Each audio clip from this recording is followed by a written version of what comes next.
বাঁকুড়া শহরের গোপীনাথপুরের বকুলতলায় আজ থেকে শুরু হয়ে গেল পঞ্চরাত্রিব্যাপী হরিনাম সংকীর্তন। এই পঞ্চরাত্রিব্যাপী হরিনাম সংকীর্তনের গতকাল ছিল অধিবাস। আজ হলো হরিনাম সংকীর্তনের প্রথম দিন।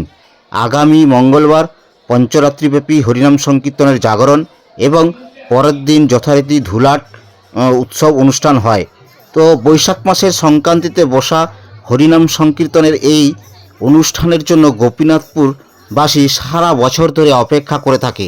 এই অনুষ্ঠানে এই গোপীনাথপুরের সমস্ত বাসিন্দারা তারা বাড়িতে চলে আসেন এবং এই অনুষ্ঠানে তারা অংশগ্রহণ করেন এবং কি এই পঞ্চরাত্রিব্যাপী যে হরিনাম সংকীর্তনের 5 দিন ধরে এখানে প্রচণ্ড ভিড় হয়। এখানে শুধু বাঁকুড়া শহর নয়, বাঁকুড়া শহরের আশেপাশের গ্রাম থেকে বহু বাসিন্দা আসেন এই হরিনাম সংকীর্তন শোনার জন্য এবং এখানে যে বিভিন্ন অনুষ্ঠান হয় সেই অনুষ্ঠান দেখার জন্য। তো আমি আজ আপনাদেরকে আহ্বান জানাচ্ছি, আপনারা আসুন এই গোপীনাথপুর পঞ্চরাত্রিব্যাপী হরিনাম সংকীর্তন দেখতে এবং আপনারা এসে এখানে যে হরিনাম সংকীর্তন সেটা শুনুন এবং এখানকার যে অনুষ্ঠানগুলো হয় সেগুলো আপনারা দেখে আনন্দ উপভোগ করুন।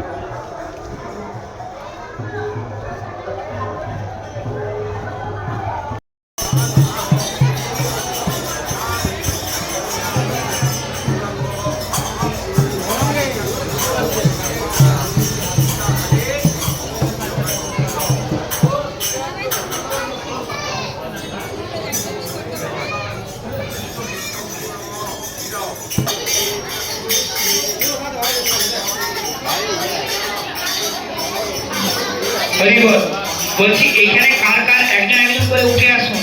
ও গুড়গুলো ঢেলে আর দুধটা ঢেলে দেবে। যার যার আছে একজন একজন করে উঠে আসতে হবে, দেখিয়ে দিন কার কোনটা।